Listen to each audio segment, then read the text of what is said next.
Thank you for watching our video. Please subscribe to watch our next video. Thank you for watching our video. Please subscribe to watch our next video. Thanks for watching. Follow a brighter destiny for more powerful stories, and don't forget to subscribe. Elon Musk walked into the marble lobby of the company he had built from a folding table and a stolen extension cord. Nobody looked up. Nobody said his name. A security guard glanced at his gray hoodie, his scuffed boots, and the dent in his old canvas backpack, then went right back to his phone. Elon Musk stood there for a moment, under the 70-foot ceiling, under the glass atrium that let in the flat white light of an Austin morning, and he felt something settle in his chest, like a stone dropping into still water. He had not set foot inside Elon Musk Tower in exactly 5 years, 4 months, and 11 days. He had counted every one of them on the flight down from the launch site in Boca Chica. Somewhere above the 40th floor, 12 men in a glass-walled boardroom were laughing about a number: $4,190 million. That was the price they had agreed to sell his life's work for. They did not know yet that the man they used to call the founder was standing in his own lobby with a boarding pass still folded in his back pocket. The tower itself was 51 stories of brushed steel and green-tinted glass, and the letters across the top spelled out Solara in metal 3 feet tall, catching the sun so hard it hurt to look at directly. Elon Musk remembered the day the sign went up. He remembered standing on this exact sidewalk with Walter Briggs, his partner, his mentor. The numbers on the Elon Musk's napkin sketches could be rockets and electric trucks. Walter had told him back then, laughing so hard he nearly dropped his coffee. I'm just the old Texan who knows how to bend metal. You're the one who dreams the impossible stuff. That was Walter. 61 years old, a voice like gravel in a cement mixer, and a heart bigger than the state he was born in. Solara Dynamics started in a rented garage on the east side of Austin with 4 employees and $11,000 of Elon Musk's own savings. It grew, over 15 years, into a company worth $63 billion, building electric semi-trucks that never needed a gas station and orbital rockets that landed themselves up on a floating barge in the Gulf of Mexico. Then, 5 years ago, Walter was diagnosed with pancreatic cancer, and 11 months later he was gone. Before he died in a hospital room that smelled like antiseptic and wilted carnations, he made Elon Musk promise one thing. Let Derek run the day-to-day, Walter had rasped, gripping Elon Musk's wrist with what strength he had left. You've given this desk enough of your life. Go build your rockets. Go chase Mars. Do something just for yourself for once. Elon Musk kept that promise. He stepped back from daily operations, kept his 54% ownership, and handed the wheel to Derek Vaughn, the polished executive Walter himself had trained and trusted. For 5 years, Elon Musk poured himself into the Elon Musk Foundation, funding telescopes for public schools in towns that had never had one, flying to a launch pad every 6 weeks to watch another rocket punch a hole through the atmosphere. He grieved Walter in his own quiet way, mostly by working until his hands shook. And he trusted Derek completely. Now, standing on the sidewalk at 9:41 in the morning on a Tuesday in October, staring up the tower that carried his own name in enormous silver letters, Elon Musk understood that trust might have been the most expensive mistake of his entire life. 19 days earlier, an email had landed in an inbox Elon Musk rarely himself, sent from an address with no name attached and a subject line that read, "They think you forgot us." Inside were internal financial memos that did not match the glowing numbers Derek presented to the board every quarter. There were draft term sheets for the sale of Solara Dynamics to Petrocore Energy, one of the largest fossil fuel conglomerates in North America, the exact kind of company Lara had spent 14 years trying to make obsolete. The email ended with a single line: "They think you'll never come back." They're wrong. Elon Musk had spent 13 days verifying every document. Every signature was authentic, every wire transfer routing number checked out. Derek Vaughn and his chief operating officer, a sharp-edged man named Marcus Hale, were preparing to sell Solara Dynamics for $1.8 billion, less than 3 independent valuations said it was worth. exchange for a private arrangement, $240 million in undisclosed stock and cash, funneled to them personally the moment the deal closed. It was theft dressed up in a suit and tie. It made something in Elon Musk's ribcage ache in a way no physical injury ever had. He told no one he was coming. He didn't call ahead, didn't alert his own general counsel, didn't even tell his pilot the real reason for the trip until they were already over Corpus Christi. He simply walked through the revolving glass doors of his tower at 9 Chief 7, wearing the same gray zip-up hoodie he'd worn for 3 years, and a pair of jeans prairie coal with a hole starting at the left knee. And that is where our story truly begins. The front desk had changed since Elon Musk's last visit. The warm reclaimed oak paneling he and Walter had picked out together 18 years ago was gone, replaced by cold white quartz that reflected the fluorescent lights like a hospital corridor. On the wall where a photograph of Elon Musk and Walter had once hung side by side, laughing in front of that first graw, there was now nestling the brisk-framed freight Derek Vaughn, chin lifted, arms crossed, looking like a man who believed he had built an empire out of nothing at all. A young receptionist with a name tag that read Savannah looked up as Elon Musk approached the desk. Her eye over him quickly, the faded hoodie, scuffed boots, the backpack with a broken zipper pull, and something in her expression closed like a door. Help think the particular flat tone people use when they have already decided the answer is no. I'm here for the executive board meeting, Elon Musk said quietly. Do you have an appointment? No. I'm sorry, sir. The 51st floor is invitation only. Diana's smile was thin and practiced. Who exactly are you here to see?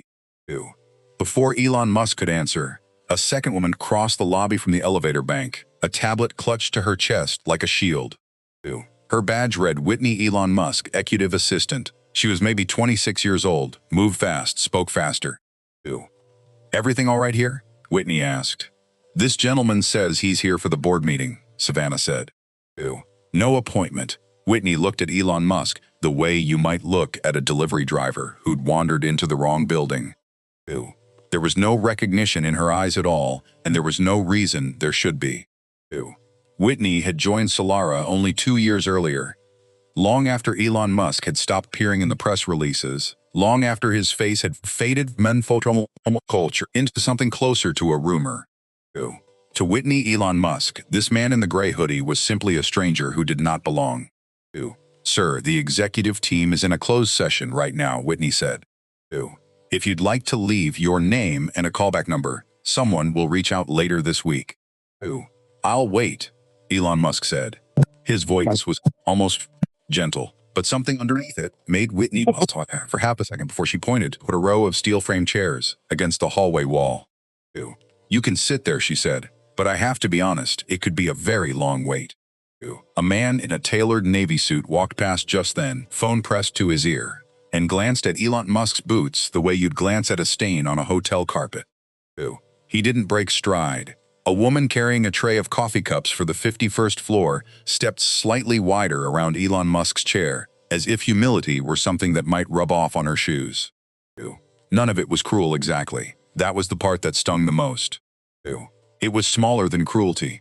It was simply the absence of curiosity, the quiet decision, made 1,000 times a day in that lobby, that a man dressed like a stranger did not deserve a second look. Elon Musk nodded and walked to the chairs. The metal was cold even through his jeans. From where he sat, he could see straight through the glass wall of the 51st floor conference room. The elevator ride up had been silent, and nobody had asked him for a badge, because nobody imagined a man dressed like that could possibly need one. 12 executives sat around a table of polished walnut. Most of them were laughing. The far end, one sat rigid and pale, hands folded too tightly in his lap. Elon Musk recognized him instantly. Nathaniel Reyes, Solara's general counsel, the only person left in that room who'd been there since the garage days. At the head of the table sat Derek Vaughn, gray suit, silver watch, hands slicing through the air as he talked. Beside him, Marcus Hale wore the expression of a man who only smiled when he was taking something from somebody else. On the influence behind them glowed a logo, Petrichord Energy. The deal Elon Musk had read about in secret was happening in real time, 12 feet and one pane of glass away from him. Minute 1. Employees walked past Elon Musk in the hallway without a second glance. 2. A few glanced at the hoodie, then looked quickly away, the way people do when they've already decided someone doesn't matter. 2. Minute 2. Through the glass, Derek threw his head back, laughing at something Marcus said. 2. Minute 3. A mate resurfaced, uninvited, sharp as a paper cut. 2. 14 years earlier, on this same block, in a garage with a leaking roof and 2 folding chairs, because they'd sold the real furniture to make payroll. 2. A box of cold pizza sat between them on the concrete floor. 2. This company will always belong to the people who build the real things. Walter had said that night, eyes bright with a kind of stubborn hope that Elon had never seen matched since. 2. Never the greedy ones. What happens if someone forgets that rule someday? 2. Elon Musk had asked. Walter had grinned that gap-toothed Texas grin of his. 2. Then you remind them, son, that's the whole job. 2. Minute 4. Elon Musk thought of what Walter would say if he could see his own portrait thrown in a storage closet, his life's mission being sold to the very industry he'd spent his career trying to defeat. 2. Minute 5. Whitney Elon Musk walked past, gave him a small, almost pitying glance, and shook her head slightly as if to say, poor guy, wasting his whole morning. 2. Minute 6.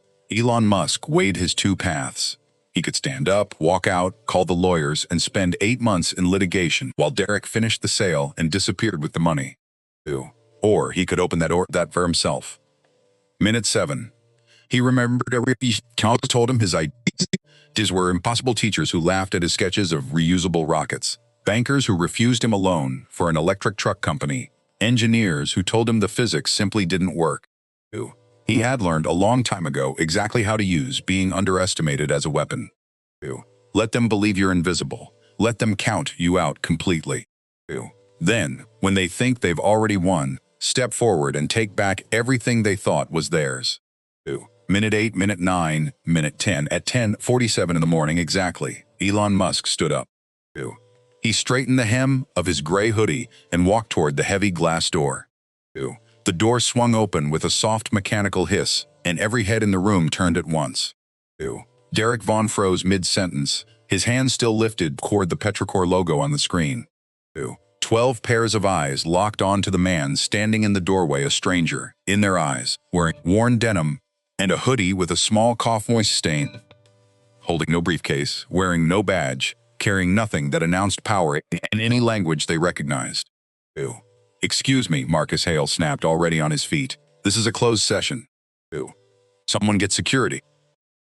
Said nothing yet. He simply walked further into the room and let the door click shut behind him, his eyes moving slowly across every unfamiliar face until they landed on Nathaniel Reyes at the far end of the table. 2. Nathaniel's face had gone the color of old paper. His knuckles were white against the edge of the walnut table. 2. He knew exactly who had just walked through that door, but he said nothing, caught between the truth and his own paycheck. 2. Derek rose to his feet, buttoning his jacket, trying to look taller than he was. 2. Sir, he said in a voice trained for boardrooms, I have no idea how you slipped past our front desk, but you need to leave this floor immediately. 2. Elon Musk looked at him for a long moment. 2. 5 years earlier, this same man had stood at Walter Briggs's graveside, had wept in front of 300 mourners, had shaken Elon Musk's hand and sworn on Walter's memory to protect everything the two of them had built. 2. Now he looked at Elon Musk the way a man looks at a stain on a rug. 2. I'll leave, Elon Musk said, when I'm ready to leave. 2. The words landed heavier than their volume should have allowed. 2. Two junior executives exchanged a stunned glance. Nobody spoke to Derek Vaughn that way, not anymore. 2. Whitney Elon Musk burst through the door behind him, breathless. 2. I'm so sorry, Mr. Vaughn, she said quickly. He was in the hallway. I told him to wait. He just walked in. 2. Call security. Now? Marks barked. But Elon Musk was already moving past the stunned face, past the leather chairs and sweating water glasses, walking the length of the table until he reached the head of it, where Derek stood with both hands still leaning on the back of the largest chair in the room. That chair had belonged to Walter Briggs. Before Walter, it had belonged to Elon Musk. 2. That seat, Elon Musk said quietly. Who told you that you could sit in it? 2. Derek's composure cracked for one visible second before he pulled it back together. 2. I am the chief executive officer of this company, he said. 2. I sit wherever I choose. You're the CEO because I allowed it, Elon Musk said, and pulled the chair out from under Derek's hands. Ew. This seat belonged to Walter Briggs. Before him, it was mine. Ew. If you'd ever actually read the founding charter I wrote with my own hand 14 years ago, you'd know it still is. Ew. He sat down. The silence that followed was the kind that presses on the eardrums. Ew. I have no idea who you think you are, Derek said, his voice rising, but the police are 2 minutes away. Ew. My name, Elon Musk said, is Elon Musk. I own 54% of this company. Ew. And I just spent 10 minutes sitting in a hallway of a tower with my own name, bolted to the top of it, treated like a trespasser. Ew. He let that settle over the room. So let me ask you gentlemen a question. Ew. Which one of us doesn't actually belong here? Derek did not surrender easily. Ew. He had spent 5 years accumulating power, replacing anyone who questioned him, surrounding himself with executives loyal only to his own ambitions. Ew. Mr. Elon Musk, he said, forcing his voice back into something smooth, we all respect your history with this company. Ew. But you walked away from daily operations 5 years ago. Ew. My team and I have delivered record profits since then. I think our numbers speak for themselves. Is that a fact? Elon Musk said. Ew. He reached into his backpack, the one with the broken zipper, and pulled out a thick folder, dropping it onto the table with a sound like a slammed door. These are your termination papers. Marcus laughed, a short, ugly bark. Ew. You can't fire us. You don't have the authority. Ew. Section 7, Paragraph 3 of the Founding Charter. Elon Musk said, flipping the filbo and spreading the documents across the table. Ew. The Emergency Governance Clause. If executive leadership commits fraud against the company's mission or its shareholders, the majority founder can assume immediate unilateral control. Ew. No board vote required, no warning required. The room went cold. Ew. Derek and Marcus exchanged a look of genuine fear for the first time. Ew. That clause has never been invoked, Derek said. It's probably not even enforceable anymore. Ew. Let's find out, Elon Musk said. He set his phone on the table, on speaker, and dialed a 4-digit extension. It rang twice. Governance office, this is Priya, a woman's voice answered. Ew. Pri, this is Elon Musk. I'm invoking Section 7, Paragraph 3. Ew. Authorization code. Briggs 41. 3 seconds of dead air. Ew. Then, code accepted. Emergency governance clause is now active as of 10:58 this morning. Ew. All executive authority is transferred to founder control. Do you want legal notified? Yes. And call outside counsel. I want this locked down within the hour. Ew. Understood, sir? Elon Musk ended the call and looked up. Ew. Derek's face had drained of all color. At that exact moment, 2 security guards walked through the door, summoned by Marcus's panicked call minutes earlier, Leo, but they stopped short, confused by what they found. A man in a hoodie sitting in the head chair, and a room full of men in $3,000 suits looking like they might be sick. Ew. Stay by the door, Elon Musk told the guards evenly. Ew. I need witnesses. He pulled more documents from the folder, internal emails between Derek and Marcus discussing the Petrocore arrangement. A wire confirmation for $200 million routed through a shell account in the Caymans. And finally, a small digital recorder. Ew. He pressed Derek's own recorded voice filled the room. Elon Musk gone. Ew. Off playing with his rockets. He'll never even notice. A short laugh. Ew. We own this whole piggy bank now. Where did you get that? Marcus hissed. Ew. That's inadmissible. No judge will ever allow that in court. Ew. Maybe not in a courtroom, Elon Musk said, but it worked perfectly well in this one. Ew. He looked around at the other 10 executives, silent, staring at their own shoes. Ew. Did any of you know about this? Did any of you ask even once why we were selling a clean energy company to a fossil fuel giant? Ew. Nobody answered. Only Nathaniel Reyes lifted his eyes to meet Elon Musk's, and in them Elon Musk saw something like relief finally breaking the surface after weeks underwater. Derek Vaughn, Marcus Hale, you're both terminated effective immediately, Elon Musk said. Ew. You have 30 minutes to vacate this building. Your credentials are already disabled. Ew. He turned to the rest of the room. Anyone who assisted them, leave now. Ew. Anyone who didn't stay. I need to know who in this building still remembers what we're actually here to build. Ew. As the guards escorted Derek and Marcus to the elevators, Nathaniel rose slowly from his seat, trod room to stand in front of Elon Musk. Ew. I sent you that email, he said quietly. I didn't know if you'd ever open it. Ew. You did the right thing, Elon Musk said, resting a hand on his shoulder. Ew. It took real courage. The next 72 hours were chaos disguised as order. Ew. Marcus, in a final act of pure spite while security walked him to the elevator, triggered a remote WAP command on his company phone aimed at the engineering server's 5 years of rocket propulsion data, battery chemistry research, and autonomous driving code, all targeted for permanent deletion. Ew. The IT team caught it with 14 seconds to spare. Ew. If we'd been 30 seconds slower, the lead engineer told Elon Musk, soaking through his shirt, half our intellectual property would be gone forever. Ew. He wanted to burn the house down if he couldn't have it, Nathaniel said grimly. Ew. Elon Musk called Petrocor's CEO, a man named Harrison Wexler, and told him the deal was dead permanently. Ew. Wexler tried flattery, then bribery, offering to sweeten the terms if Elon Musk would simply reconsider. Ew. Elon Musk hung up without another word. Over the following days, Elon Musk did something Derek Vaughn had never once done in 5 years. He listened. Ew. He sat in break rooms with line workers. He walked the assembly floor and talked to welders and battery technicians. Ew. And what he heard broke something open in his chest all over again. Ew. He met Angela Torres, a propulsion engineer and single mother of 2, who told him quietly, glancing over her shoulder as she spoke, that the past had asked over for promotion 3 separate times, once telling a colleague within her earshot that women with kids to pick up can't be trusted with deadline pressure. Ew. She had the performance reviews to prove her work was the best on her team. Ew. She had simply never been believed. He met Marcus Whitfield, a systems technician and single father, raising 2 boys after his wife's death, who described being written up twice for leaving early to pick his sons up from school, while colleagues without children were given the same flexibility without question. Ew. Derek's office called it a commitment problem, Marcus said. It was never about commitment. Ew. It was about who they decided mattered.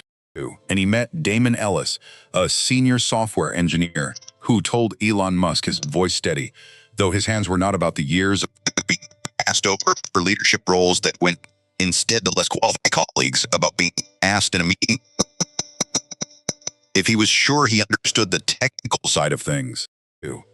Damon had a doctorate in aerospace engineering from a university more prestigious than anyone else's in that room. Ew. 3 stories, 3 different kinds of quiet cruelty, all trace back to the same rotten root, a culture where you only mattered if you fit a narrow idea of who deserved respect. Ew. By Friday, Solaris stock had stopped its free fall and climbed higher than it had ever traded before the scandal broke. Ew. Nathaniel Reyes was named permanent president, the first genuinely honest hand the company had had at the wheel in half a decade. Ew. Angela Torres was promoted to lead propulsion engineer within the month. Ew. Marcus Whitfield's team implemented a formal flexible scheduling policy for single parents, drafted with his direct input. Ew. Damon Ellis was named head of the Autonomous Systems Division, the very role he had been denied 3 times before. Ew. For Derek Vaughn was formally charged with securities fraud and breach of fiduciary duty 4 months later. Ew. Marcus Hale faced additional charges for attempted destruction of corporate property and obstruction of a federal investigation. Ew. The Securities and Exchange Commission opened its own parallel inquiry within 6 weeks, subpoenaing every email server Solaris' IT team had frozen on that first chaotic afternoon. Ew.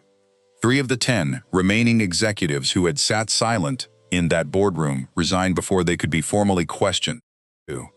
2 others were quietly let go once internal audits revealed they had personally approved falsified quarterly reports at Derek's direction. Ew. A federal judge eventually ordered Derek to repay $191 million in ill-gotten stock proceeds and barred him from serving as an officer or director of any publicly traded company for 11 years. Ew. In every interview Derek gave from that point forward, he never once said the words, "I was wrong." Ew. He called it a misunderstanding. He called it persecution by a founder who couldn't accept his own irrelevance. Ew. Even standing on a courthouse step, with his own attorney visibly flinching beside him, microphones thrust toward his face, Derek Vaughn insisted he had simply been protecting the company's standards, doing what any strong leader would do. Ew. He never once looked back, and he never once apologized, not to the shareholders, not to the employees whose retirement accounts had retracted, not to the people whose quiet testimony had helped bring the whole arrangement into the light. 2. One night, 3 weeks after it all began, Elon Musk sat alone in the office that had Walter Briggs, a lights off, a small worn photograph in his hands, the two of them, young and broke, standing in front of a garage with a hole in the roof, grinning like the world hadn't told them no yet. "I kept my promise, old friend," Elon Musk said quietly to the photo. 2. "I let them run it. They went bad. But I remembered the other thing you taught me too." 2. He set the frame down gently on the desk. 2. "When greedy men forget the rules, it's my job to remind them." 2. 1 month later, 8,000 employees filled the ground floor atrium of the tower, with another 11,000 watching on screens across 3 continents. 2. Elon Musk climbed a small wooden platform, dressed exactly as he always had: hoodie, jeans, boots, with a hole starting at the toe. 2. 19 days ago, he said, his voice carrying across the silent crowd, "I walked into this lobby and nobody knew who I was." 2. "I sat in a hallway for 10 minutes while men in that glass room up there laughed about selling everything you've built to the very industry we started this company to replace." 2. A pause, long enough that you could hear the building's ventilation hum. 2.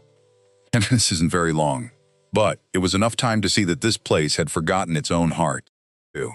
He looked out at the sea of faces: engineers, welders, single mothers, single fathers, people of every background who had built something real with their hands and their minds. 2. This company was built by a stubborn Texan and a broke kid with a folder full of impossible sketches, Elon Musk said.